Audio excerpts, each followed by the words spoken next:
Programme शुरू करने से पहले सबसे पहले मैं अनुरोध करूंगा हमारे वरिष्ठ राजयोगी भ्राता गणेश जोशी जी को। भाई जी आप आइए स्टेज पर, अपना स्थान ग्रहण कीजिए, आपका स्वागत है। इसके बाद मैं राजयोगिनी पूजा दीदी जी से सादर अनुरोध करूंगा कि दीदी जी आप स्टेज पर आइए, अपना स्थान ग्रहण कीजिए। जोरदार तालियों के साथ दोनों आरतियों का हम बेहतर करते हैं और अनुरोध करते हैं कि अपना अपना स्थान ग्रहण करें।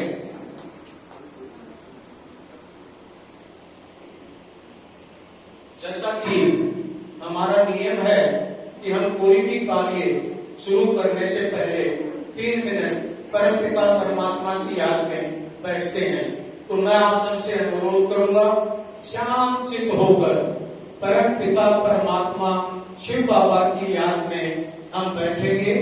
एक भाई जी गीत चलाएंगे और हम परमपिता परमात्मा शिव को 3 मिनट बड़े प्यार से उनका आह्वान भी करेंगे और याद करेंगे।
बहुत बहुत धन्यवाद आप सभी का।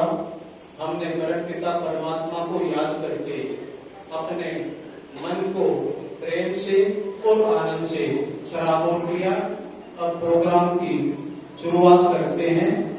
सबसे पहले मैं बुलाना चाहूंगा एक छोटी सी कुमारी माया तिवारी जी को, जिनका डांस आप सबके सामने है, कृष्णा है। कुमारी माया तिवारी।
बहुत बहुत धन्यवाद कुमारी मायरा तिवारी। मैं एक बार अनुरोध करूंगा कि जोरदार तालियां इस बच्ची के लिए, उनको उत्साह बढ़ाने के लिए। बहुत बहुत धन्यवाद। अब मैं देख रहा हूँ हमारी दीदियां धीरे धीरे आ रही हैं। आइए दीदी, आप अपना स्थान ग्रहण कीजिए। आइए।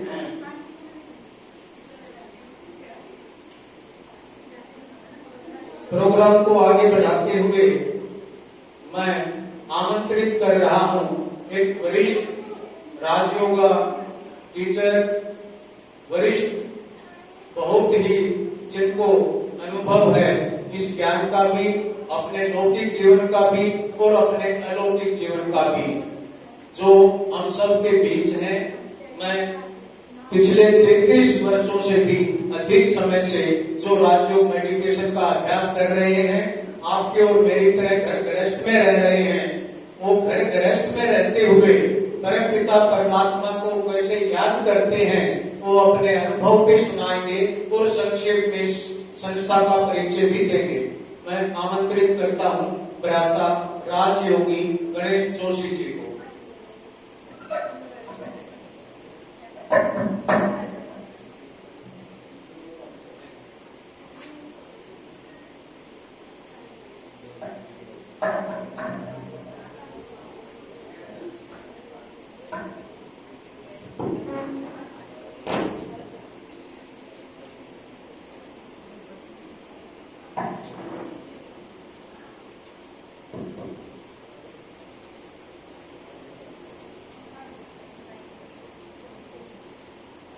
ओम शांति, ओम शांति, ओम शांति। आज की बहुत खूबसूरत इस पावन संध्या में आप सबका हृदय से स्वागत है, अभिनंदन है। आपको आजकल जो नवरात्रि के दिन चल रहे हैं उसकी मुबारक है, शुभकामनाएं हैं। मुझे भाई साहब ने बोला कि मैं ब्रह्मा कुमारी के बारे में कुछ बताऊं और अपना अनुभव सुनाऊं। थोड़े से शब्दों में अनुभव सुनाना तो कठिन है, लेकिन फिर भी सुनाऊंगा। ब्रह्मा कुमारी के बारे में आज ब्रह्मा कुमारी कोई ऐसी संस्था नहीं है जिसके बारे में कोई जानता ना हो। फिर भी यह विश्व की एकमात्र आध्यात्मिक संस्था है जो हमारी महान बहनों के द्वारा संचालित है। इंटरनेशनल ह्यूमन ऑर्गेनाइजेशन और यूनाइटेड नेशन से एफिलिएटेड है और अपने महान कार्यों के लिए ब्रह्मा कुमारी को यूनाइटेड नेशन से ही अनेक peace award, peace messenger award मिले हुए हैं। 1936 में ब्रह्मा कुमारी, इसका पूरा नाम प्रजापिता ब्रह्मा कुमारी ईश्वरीय विश्वविद्यालय, जैसा कि नाम से ही सिद्ध है कि प्रजापिता ब्रह्मा कुमारी अर्थात हमारी जो बहनें हैं महान, उनके द्वारा ये संचालित है। और ईश्वरीय विश्वविद्यालय अर्थात ईश्वर के द्वारा स्थापित किया हुआ ईश्वरीय ज्ञान का, यहाँ पर आध्यात्मिक ज्ञान, स्पिरिचुअल नॉलेज या गॉडी नॉलेज यहाँ पर दी जाती है। और मैं अपने अनुभव के आधार पर ये समझता हूँ कि यह ज्ञान अद्वितीय है, अद्भुत है, अनुपम है। और मैं ये भी समझ रहा हूँ कि जो यहाँ पर आज पहली बार आए हैं, ये उनके लाइफ का एक टर्निंग पॉइंट होगा, जबकि उन्हें उस परमात्मा का यथार्थ परिचय मिलेगा। वो जान पाएंगे कि आज जो हम नवरात्रि जो दिन आज मना रहे हैं, जिन देवियों की हम पूजा अर्चना मंदिरों में काफी समय से कर रहे हैं, वो जिन्हें शिव शक्तियां भी कहा जाता है, वो शिव शक्तियां कौन हैं और वो थोड़े समय में वो महान विभूतियां सभी हमारे सामने उपस्थित होंगे और उनके बारे में आध्यात्मिक जो पहलू है वो आप सुनेंगे। तो 1936 में स्वयं निराकार परमपिता परमात्मा शिव जो सर्व आत्माओं के पिता हैं, उनके द्वारा प्रजापिता ब्रह्मा के माध्यम से इस साकार माध्यम इस ईश्वरीय विश्वविद्यालय की स्थापना हुई और जो आज पूरे विश्व में लगभग 140 देशों में 4000 से अधिक सेवा केंद्रों में लाखों विद्यार्थी परिवारों में रहते हुए मेरे जैसे मैं भी अपने लौकिक परिवार में ही रहता हूँ, इस ईश्वरीय ज्ञान आध्यात्मिक ज्ञान जो यहाँ दिया जाता है और राजयोग की शिक्षा द्वारा अपने जीवन को लाभान्वित कर रहे हैं।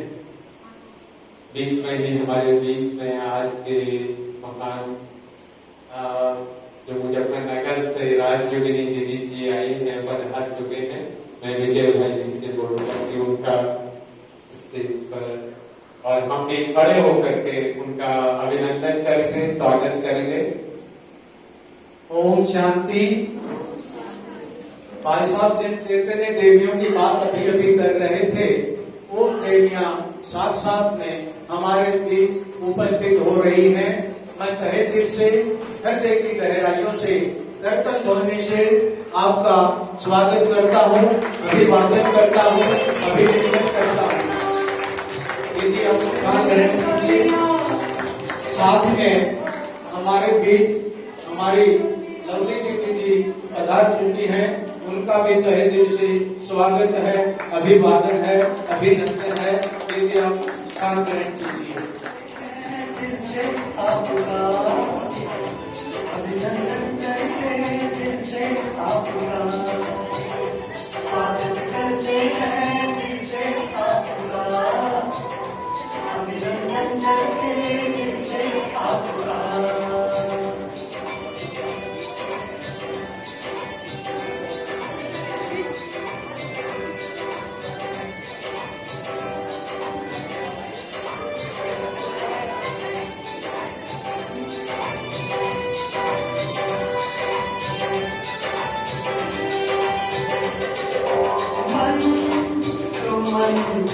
बहनों से अनुरोध है कि दीदियों का स्वागत करने के लिए आइए, फूलों से स्वागत कीजिए। हमारे बीच चैतन्य देवियां पधार चुकी हैं, अपना आसन ग्रहण कर चुकी हैं, तो इनके स्वागत के लिए आइए।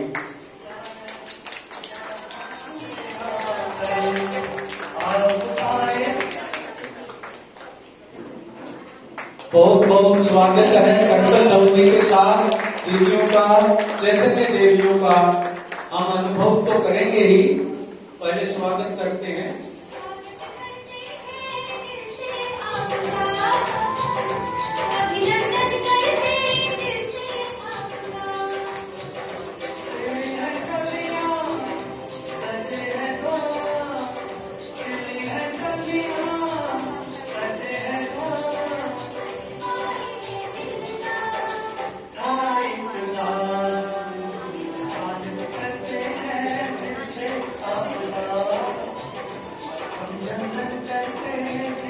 अभी हम सुन रहे थे हमारे वरिष्ठ भ्राता गणेश जोशी जी को।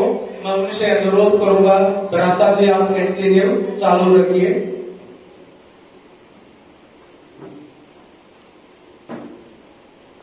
तो मैं सुना रहा था कि किस तरह से ईश्वरीय विश्वविद्यालय की स्थापना हुई। तो 1936 में जो साकार माध्यम प्रजापिता ब्रह्मा थे, उन्होंने किस तरह से वुमेन एम्पावरमेंट अर्थात हमारी महान बहनों को आध्यात्मिक रूप से सशक्त किया। जो स्पिरिचुअल डिमेंशन था लाइफ का, जो मिसिंग था, जो आज ब्रह्मा कुमारी बड़े बड़े इंस्टीट्यूशंस में जाकर के बताते हैं और दुनिया के बड़े बड़े बुद्धिजीवी लोग इस बात को रियलाइज करते हैं कि उनके उनकी लाइफ में जो आध्यात्मिकता है उसके बारे में वो नहीं जानते, अर्थात जो स्पिरिचुअल पोर्शन है वो नहीं है। जैसे तो ब्रह्मा कुमारी वो आध्यात्मिक ज्ञान की वो पताका, वो ध्वज लेकर के विश्व के कोने कोने में 140 कंट्रीज में, जैसे मैंने बताया, लगभग 50,000 से अधिक हमारी महान वो देवियां, वो बहनें, वो बाल ब्रह्मचारिणी, राजयोगिनी, ब्रह्मा कुमारी सिस्टर्स जो है, शिव परमात्मा का दिया हुआ वो जो आध्यात्मिक ज्ञान है और राजयोग का इस तरह से जीवन में अद्भुत परिवर्तन जो होता है वो संदेश लेकर के पूरे विश्व में फैल चुकी है। और जन जन को वो अपने घरगस्त में रहते हुए कैसे उस आध्यात्मिक पहलू को अपने जीवन में ला करके सच्चा सुख, सच्ची शांति को कैसे प्राप्त कर रहे हैं, उसका अनेक एग्जाम्पल आपको यहाँ पर भी जो परिवारों में रहते हैं, जो राज्यों का अभ्यास करते हैं, जिन्होंने जो आध्यात्मिकता है उसको अपने जीवन में अप्लाई किया है और उन प्रिंसिपल्स को, तो कैसे वो एक अद्भुत परिवर्तन जीवन में आया है वो आप सुनेंगे भी और अनुभव भी करेंगे। ये सूक्ष्म में इस ईश्वरीय विश्वविद्यालय का परिचय मैंने आपको दिया। भाई सब कहते कि मैं अपने बारे में बताऊं, लेकिन मैं समझता हूं कि वो फिर कभी अपना अनुभव, अपने आध्यात्मिक जीवन का अनुभव जो है वो सुनाएंगे।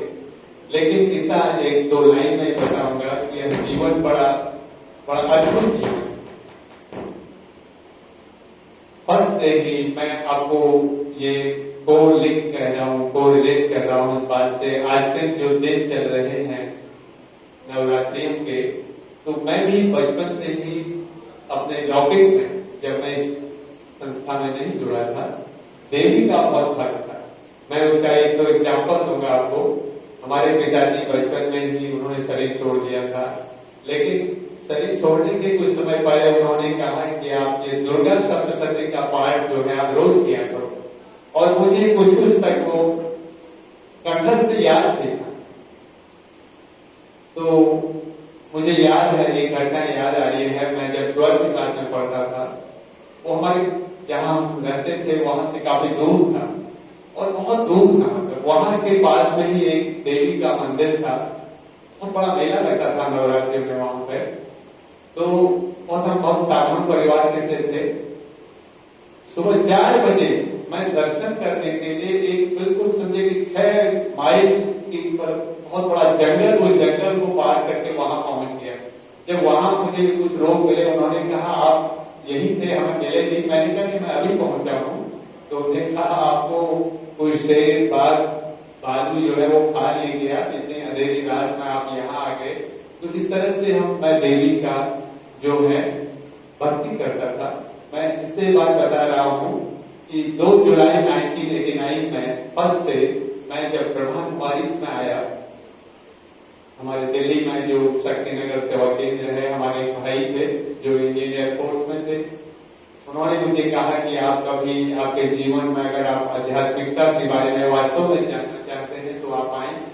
तो मैं जब गया वहां पर, तो फर्स्ट डे ही जो वहां पर जिन दीदी ने मुझे अटेंड किया, जो बहुत सीनियर, लगभग 60 ईयर से जो समर्पित हैं, और जिनके मैं कहूँ कि नेतृत्व में या जिनके पालना में हमारी सारी दीदियां भी पड़ी हैं। दीदी चक्रधारी जी जो रशिया आदि की सेवाएं भी देती हैं।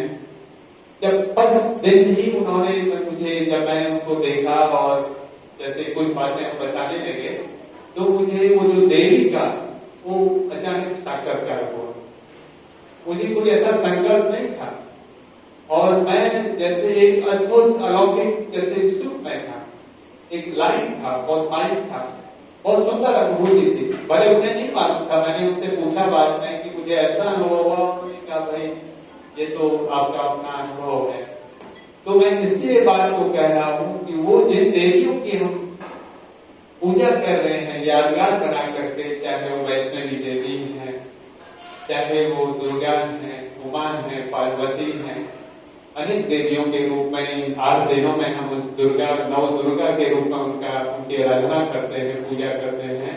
उनका यथार्थ परिचय वो आपको आज मिलने वाला है। क्या ये कहें कि उनकी दिव्य दृष्टि का आप जरूर अनुभव करेंगे और अपने जीवन को अलौकिक, सुखमय, आनंदित अपने जीवन को एक करेंगे। इन शब्दों के साथ मैं बहुत बहुत धन्यवाद करता हूँ हमारी दीदियों का और विजय भाई जी का भी, जो उन्होंने मुझे मौका दिया। ओम शांति। बहुत बहुत धन्यवाद गणेश भाई जी। आप वो महान हस्ती हैं, बाबा कहते हैं, जिनका चेहरा, चरित्र और चलन ही सेवा करता है। आप पिछले 33 साल से भी ज्यादा लंबे समय से राजयोग मेडिटेशन का निरंतर अभ्यास करते हैं। आपने अपने जीवन में राजयोग मेडिटेशन अपनाकर अनेकानेक लाभ किया है, अनेकानेक आत्माओं का कल्याण किया है और कर रहे हैं। और मैं अब हमारे भाइयों से अनुरोध करूंगा कि हमारे वरिष्ठ भ्राता राजयोगी गणेश जोशी जी का स्वागत करें। आइए भाई जी।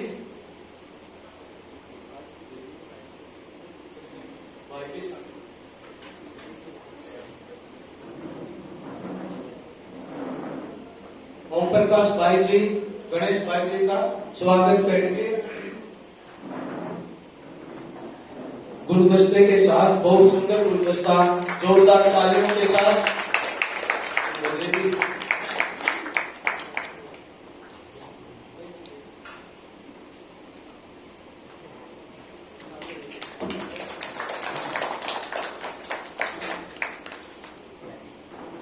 बहुत बहुत धन्यवाद आप सभी का।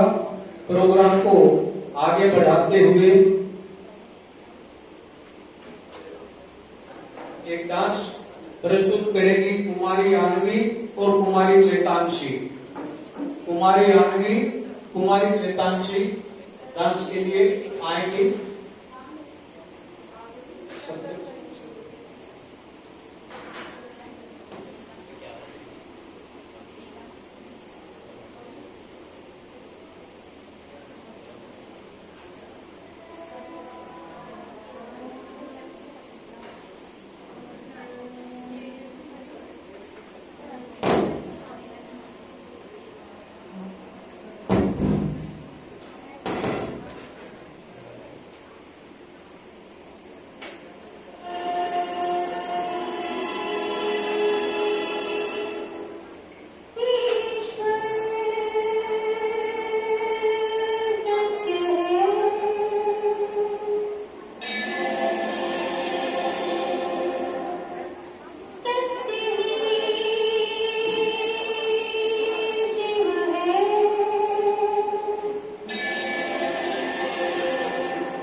बहुत बहुत धन्यवाद कुमारी आनवी, कुमारी चैतांशी।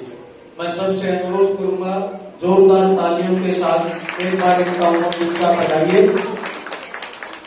अभी ज्यादा समय न लेते हुए हमारे इंतजार की घड़ियां खत्म हो रही हैं।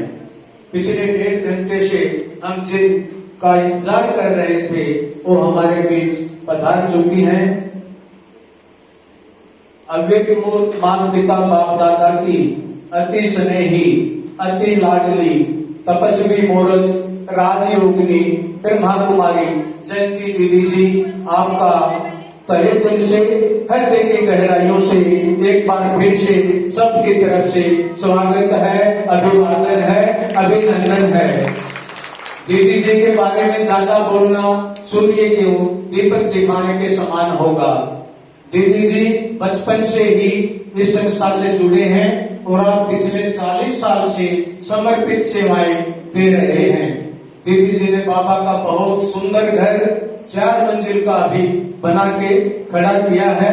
उसके लिए उद्घाटन होने से पहले ही आपको दीदी जी बहुत बहुत बधाई हो, बधाई हो, बधाई हो। और मैं सिर्फ बाबा का घर बनाया, एक बहुत सुंदर गौशाला भी उन्होंने स्थापित की हुई है। तो दीदी जी के मार्गदर्शन में अनेक गीता पाठशालाएं न केवल मुजफ्फरनगर में बल्कि आसपास के गांव में भी इनकी देखरेख में संचालित हो रही हैं और करीब 6-7 सेंटर सेवा केंद्र दीदी जी की देखरेख में चल रहे हैं। अब ज्यादा समय न लेते हुए राजयोगिनी जयंती दीदी जी से अनुरोध करूंगा कि आप आज का व्याख्यान करें। इनका टॉपिक है सेवा से शक्ति का मिलन। हम सब जानते हैं नवरात्रि के पावन पर्व चल रहे हैं, देवियों के दिन हैं और शिव शक्ति के ऊपर दीदी जी सुनाएंगे।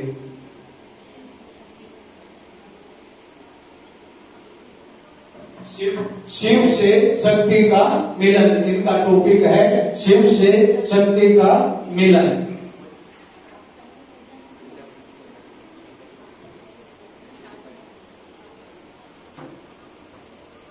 थोड़ा सा चेंज हो रहा है।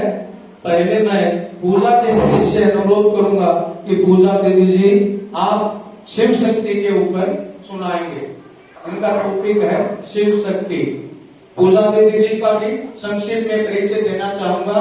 आप लगभग 11 साल से मुजफ्फरनगर में ही दीदी के साथ सेवा में समर्पित हैं, अपनी समर्पित सेवाएं दे रहे हैं। इन्होंने भी त्याग और तपस्या से अपने जीवन को बहुत सुंदर बनाया है, निखारा है। दीदी जी से अनुरोध करूंगा कि आप व्याख्यान।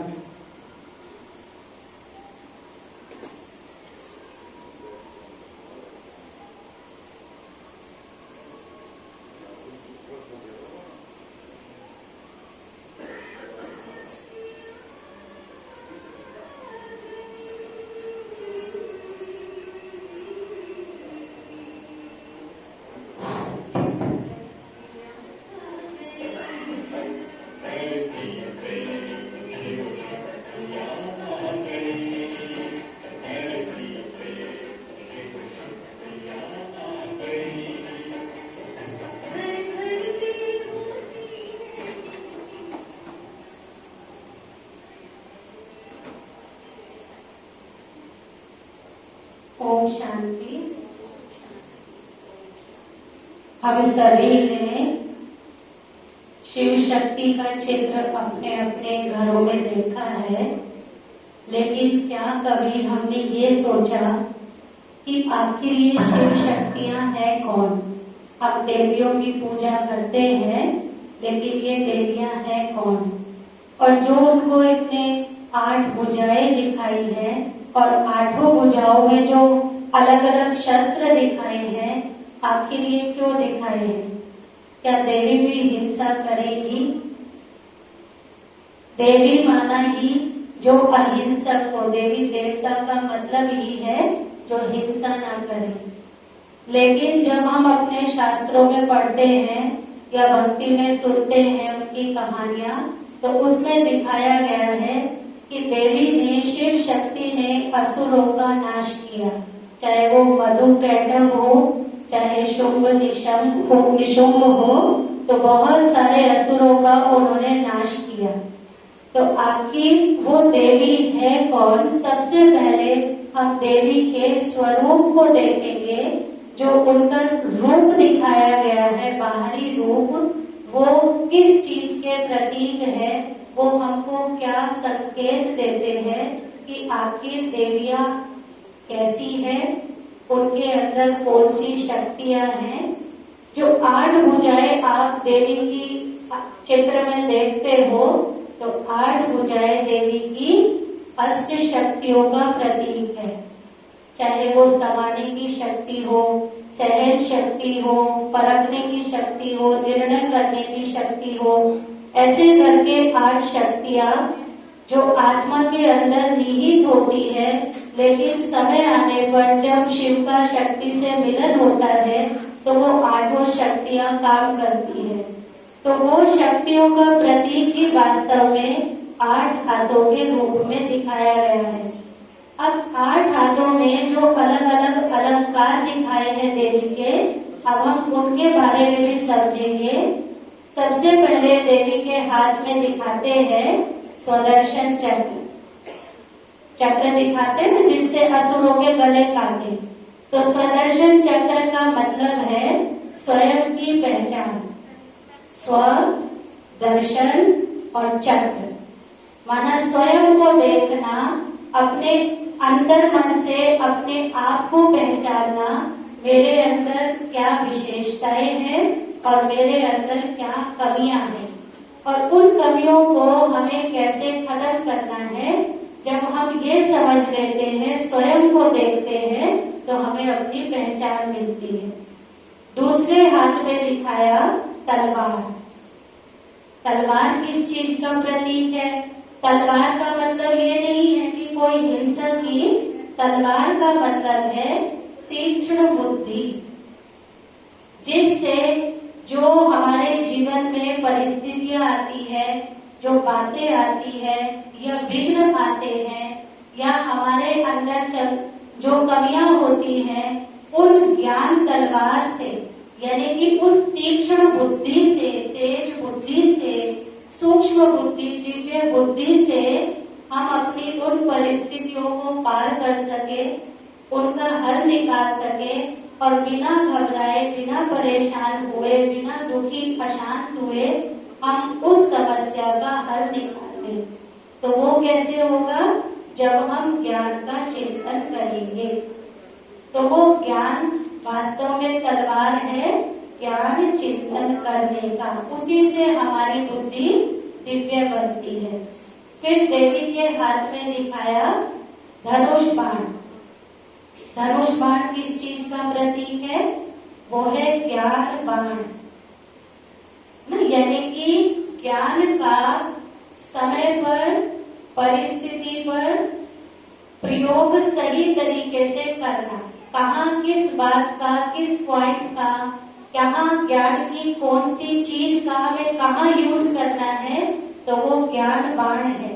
दूसरा, जो हम किसी को संदेश देते हैं, तो वो भी क्या है? ज्ञान बाण चलाना, यानी कि दूसरी आत्माओं को परमात्मा का संदेश देना। फिर देवी के हाथ में दिखाते हैं शंख। दिखाते हैं शंख है मधुर बोल का प्रतीक। शंख से ध्वनि निकलती है ना, तो शंख वास्तव में मधुर बोल का प्रतीक है। फिर देवी को गदा दिखाते हैं। गदा प्रतीक है अपनी आसुरी वृत्तियों पर विजय पाना, है ना। जो हमारे नेगेटिव थॉट्स होते हैं, और नेगेटिव थॉट्स चलने से जो हमारा एक किसी भी आत्मा के प्रति नजरिया बनता है, वृत्ति बनती है, उसका विनाश करना, उस पर विजय पाना, और हर आत्मा के लिए शुभ चिंतन करना, वो गदा का प्रतीक है। फिर देवी के हाथ में दिखाते हैं वरदान देते हुए दिखाते हैं देवी का हाथ, अर्थात वो दातापन की निशानी है। देवी माना ही सदा देने वाली, जो शिव से मिला वो दूसरे को देने वाली, वही है शिव शक्ति माँ जगदम्बा। फिर देवी के हाथ में कमल पुष्प दिखाते हैं। तो कमल पुष्प है न्यारे पद का प्रतीक। कि देवी, आप सोचो, हम सब कहते हैं देवी माँ, वो माँ है और हम उसके बच्चे हैं, लेकिन फिर भी वो किसी में लिप्त नहीं है, किसी भी चीज में अटैच्ड नहीं है। वो न्यारी है, डिटैच है, साक्षी है। तो वो न्यारेपन का भाव है कमल का पुष्प। फिर देवी के गले में माला भी दिखाते हैं। तो वो माला प्रतीक है परमात्मा याद की, कि परमात्मा स्मृति में रहकर जब वो आत्मा इतना पुरुषार्थ करती है तो वो वास्तव में दिव्य गुणों को धारण करने वाली देवी कहलाती है। तो ये हमने देवी के बाहरी स्वरूप को देखा, है ना। अब वो देवी बनी कैसे? जब परम पिता परमात्मा शिव से जो आत्मा उसको याद करके, उसको स्मरण करके, उसके ज्ञान का चिंतन करके अपने जीवन में दिव्य गुणों को धारण करती है, वही कहलाती है शिव शक्ति, जो उस शिव के समान अपने अंदर उन गुणों को धारण करती है। ओम शांति। बहुत बहुत धन्यवाद पूजा दीदी जी। आपने कम शब्दों में बहुत ही सुंदर ढंग से देवियों की शक्तियों के बारे में बताया, समझाया, हम कैसे उनको अमल में ला सकते हैं। अब मैं हमारी दीदी जी से अनुरोध करूंगा, जयंती दीदी जी से, आपका टॉपिक है शिव से शक्ति का मिलन। इनका जीवन त्याग और तपस्या से भरा हुआ है। तो दीदी जी के लिए 4 लाइन समर्पित करना चाहूंगा। अग्नि की लपटों में पड़कर सोना कुंदन बन जाता है। अग्नि की लपटों में पड़कर सोना कुंदन बन जाता है। भाव शुद्ध हो तो धागा भी रक्षा बंधन बन जाता है। ज्ञान योग की भट्टी में तब जाना छोटी बात नहीं है। त्याग तपस्या से मानो माथे का चंदन बन जाता है। तो दीदी जी ओम चंदन है, अपनी खुशबू चारों तरफ बिखेरती हैं। दीदी जी, आपका टॉपिक है शिव से शक्ति का मिलन।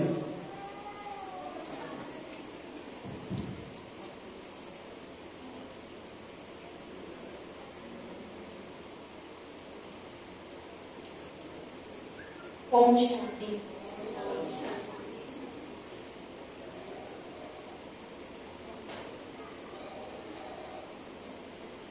आजकल बहुत सुंदर दिन चल रहे हैं।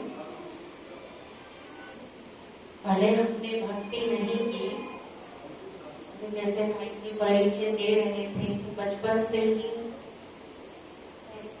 ईश्वरीय ज्ञान को हम सुनते आ रहे हैं। भक्ति के बारे में बहुत कुछ नहीं करना। और पहले हम दिल्ली में थे, दिल्ली में भी बहुत ज्यादा जानकारी नहीं रहती थी, क्योंकि स्कूल में पढ़ते थे, कॉलेज में चले गए, उसके बाद सेंट्रल में आ गए। लेकिन जब से मुजफ्फरनगर जाना हुआ,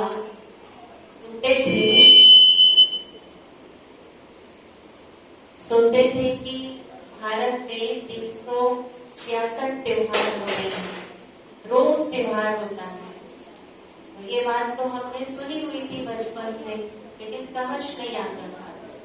और जिस हम बैकग्राउंड से हैं, वहाँ बहुत एक दिन त्योहार मनाया जाए ऐसा नहीं होता है।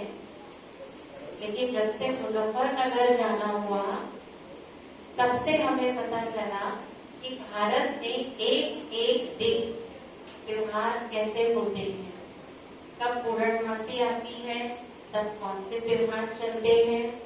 क्योंकि हमारा जो कैलेंडर है वो चंद्रमा के हिसाब से है, और जब अमावस्या आनी होती है तब कैसे त्योहार होते हैं, कृष्ण पक्ष, शुक्ल पक्ष, सारा जो हिंदी का कैलेंडर है वो याद हो गया बच्चे से।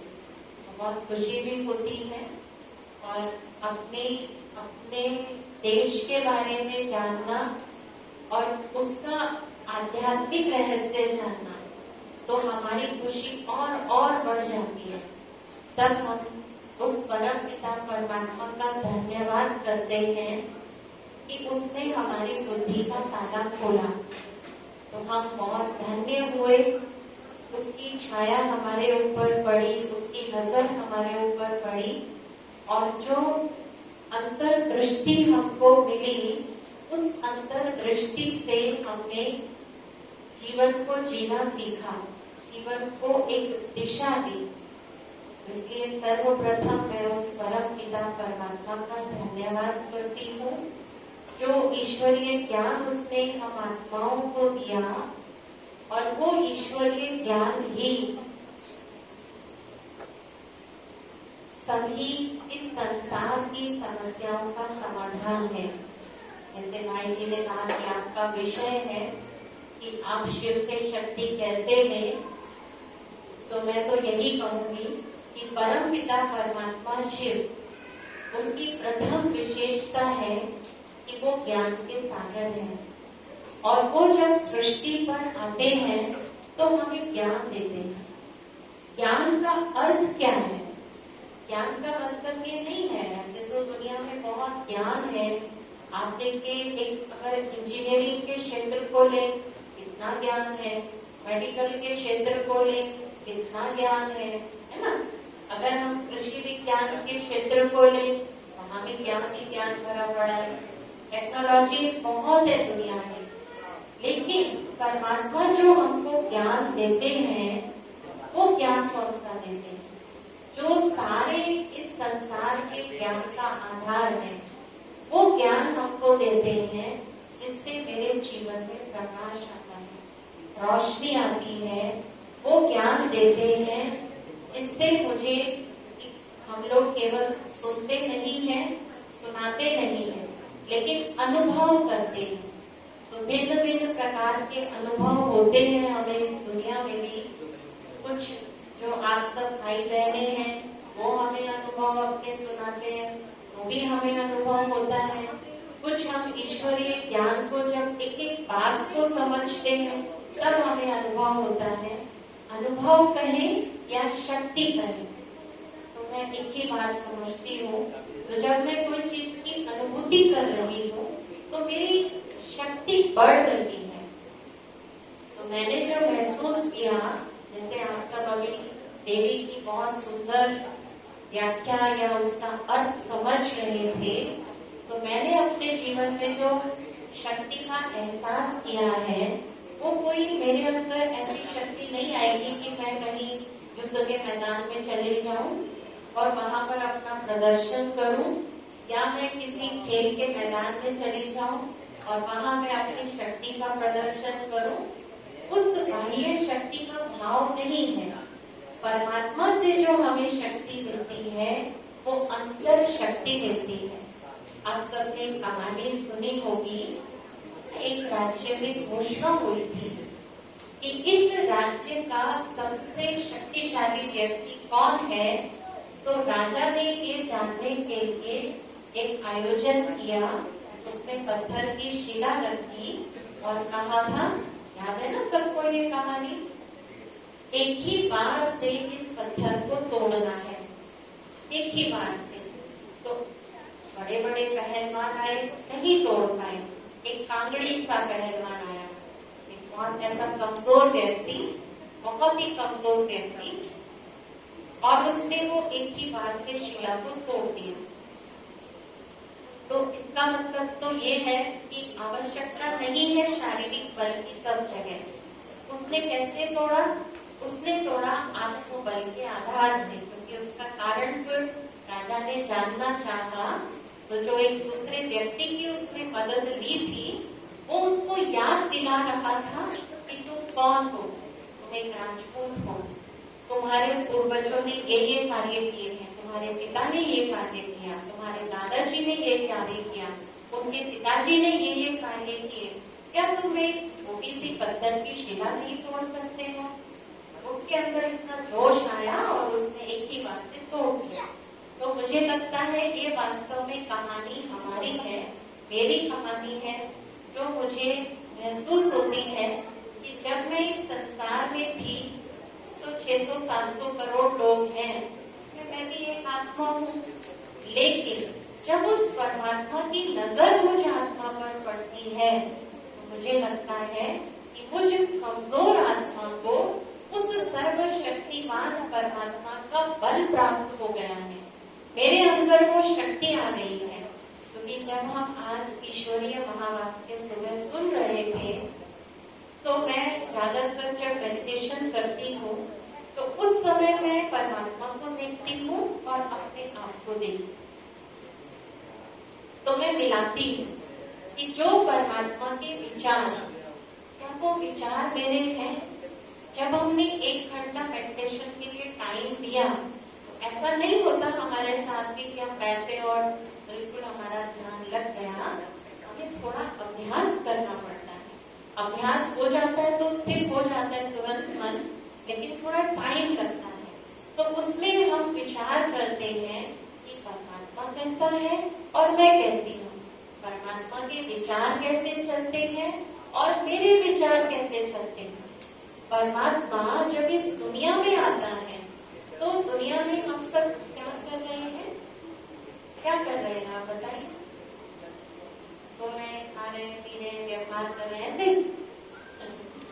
मुझे एक बात बहुत अच्छी लगती है ईश्वरीय ज्ञान के आधार से, हम सब अपने अंदर के संस्कारों का प्रदर्शन कर रहे हैं, कुछ नहीं कर रहे, है ना, यही कर रहे हैं ना।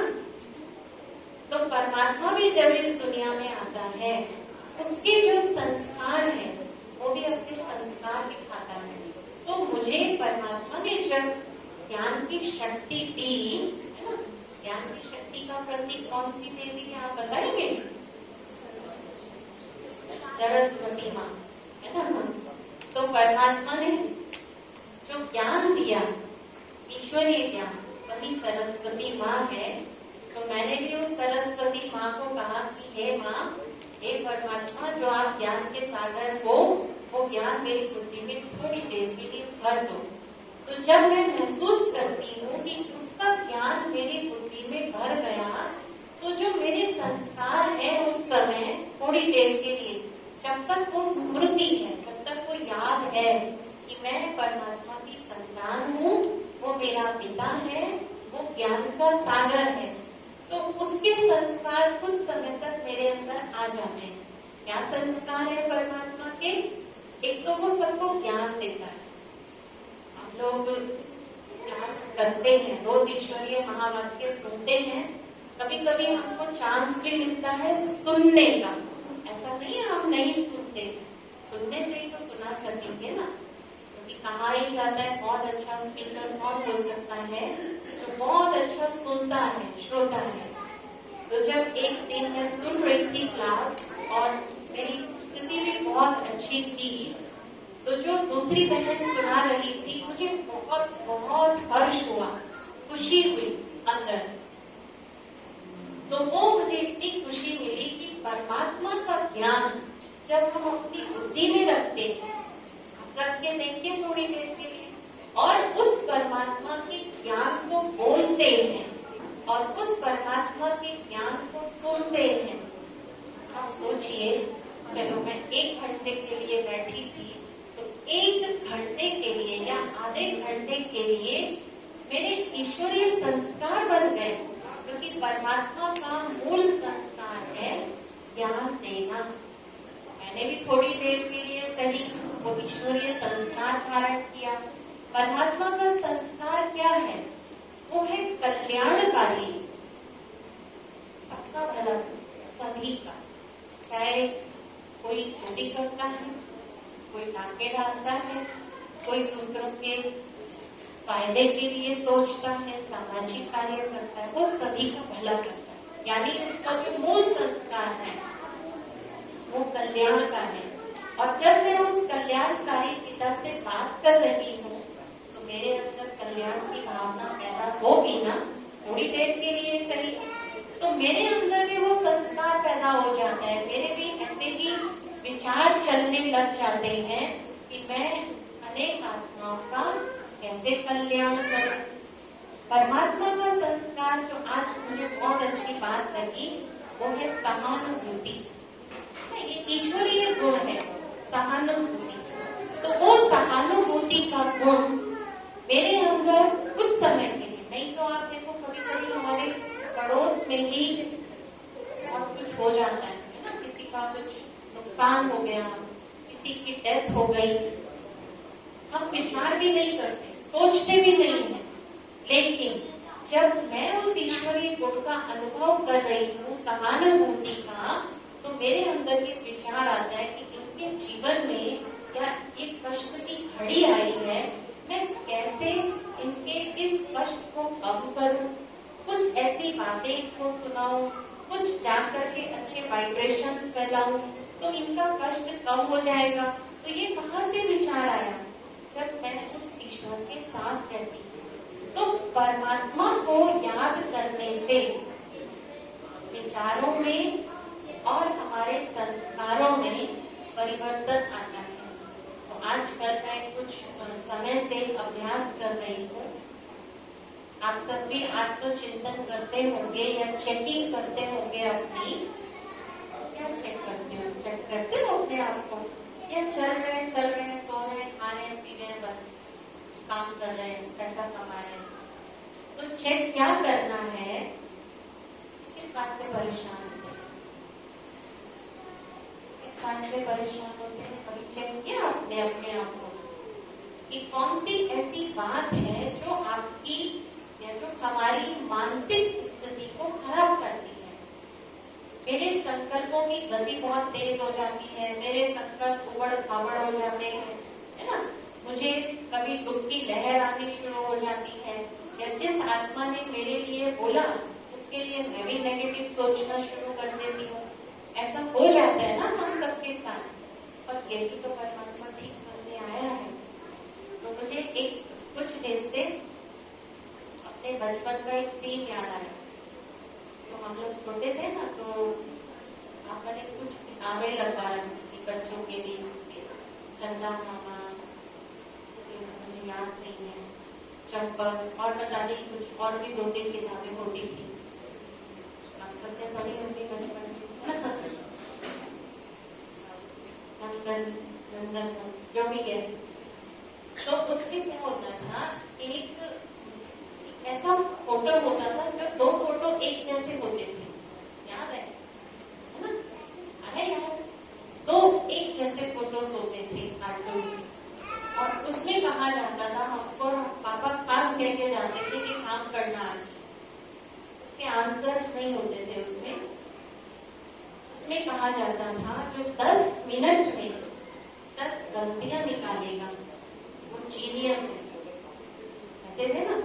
8 गलतियां निकालेगा वो बुद्धिमान है, 6 गलतियां निकालने वाला औसत है ना, और 4 गलतियां 3 गलतियां जिसने निकाली वो बुद्धू, ऐसा उसमें लिखा होता था। तो हम सोचते थे कि हमारा मेंटल लेवल इतना होना चाहिए कि चलो हम जीनियस तो नहीं, पर हाँ 8 तक तो पहुंचे, बुद्धिमान का लेवल। तो जल्दी जल्दी हम कोशिश करते थे गलतियां ढूंढे, क्योंकि गलतियां ढूंढने के लिए आप चाहिए ना।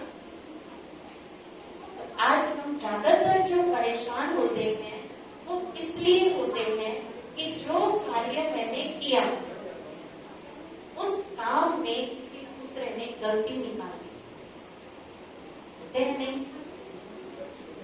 तो हम एक दूसरे को कहें कि ये जो मैंने काम किया, अच्छा चलो मान लो मैं घर परिवार में रहती हूँ, है ना, और मैं किचन देखती हूँ, रसोई में मैंने कार्य किए। तो आप अपने चाहे बच्चे को ही बोलो, चाहे घर में और कोई सदस्य है उसको बोलो, आपने सब समेट दिया। अब उसको कहो इसमें से 10 गलतियां निकाल के बताओ। है हिम्मत, है ताकत। ये ताकत कहाँ से आएगी? अपनी गलतियां सुनने की, ये आएगी मेडिटेशन। हम पहले तो तैयार हो अपनी कमियों को सुनने के लिए, हम तैयार ही नहीं होते। और हमको जब परमात्मा ने ये ज्ञान दिया कि ये कलयुग है, और इस कलयुग में हर आत्मा तमोगुणी है, अर्थात गलतियों का पुतला हम भी हैं अभी, हम भी सतो प्रधान नहीं बने हैं। हाँ, हमारी एक यात्रा चल रही है, हम उस प्रोसेस में हैं, बन जाएंगे जब हम पुरुषार्थ करते रहेंगे। फिर एक स्थिति ऐसी आएगी जो हमारे कर्म में कोई भी गलती नहीं ढूंढ सकेगा, लेकिन अभी तो नहीं है ना, अभी तो हम भी समझते हैं। और अगर मुझे किसी ने अपनी राय दे दी कि देखो आपने ये काम ठीक नहीं किया, कोई बात ठीक करेंगे, है शक्ति, है ये पॉजिटिव रेस्पॉन्स कि हाँ ठीक करेंगे, आपने बहुत अच्छा किया, हमारा ध्यान खिंचवाया, हम इसको ठीक करेंगे, है ना।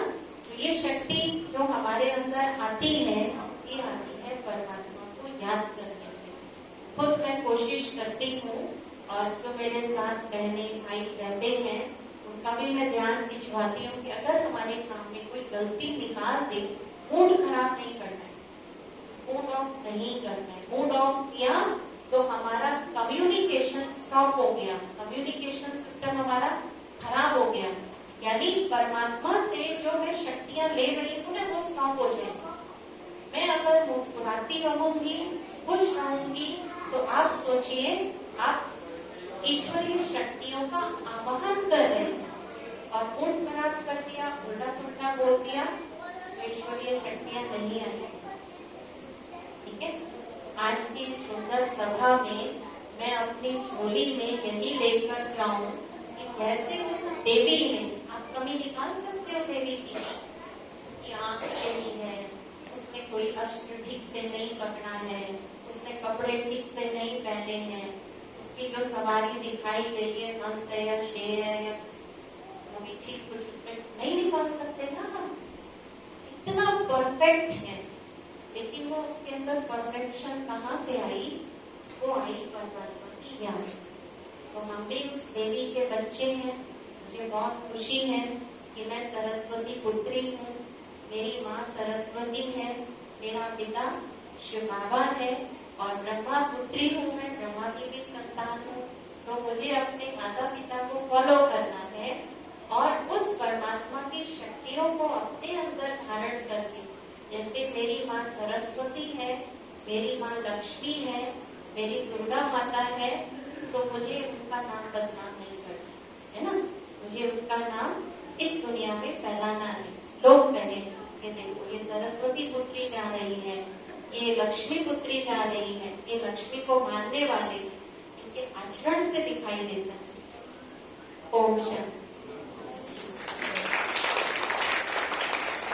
बहुत बहुत धन्यवाद दीदी जी, आपने बहुत थोड़े समय में बहुत ही अच्छे ढंग से ये हमें रियलाइज करवाया, समझाया कि हम कैसे परमपिता परमात्मा शिव से अपना मिलन मनाए, शक्ति ले, और कैसे उन देवियों के समान अपने आप को बनाए, अपने अंदर गुणों को धारण करें, उनके जैसा बने, और कोई कमी बताए तो उसको सहन करने की शक्ति भी हम अपने अंदर लाए, गुस्सा नहीं करें, उसको ये ध्यान से देखें कि इसने हमारी कमी को पॉइंट आउट किया है, मैं ऐसा क्या पुरुषार्थ करूं ये कमी यथाशीघ्र मुझसे दूर हो जाए।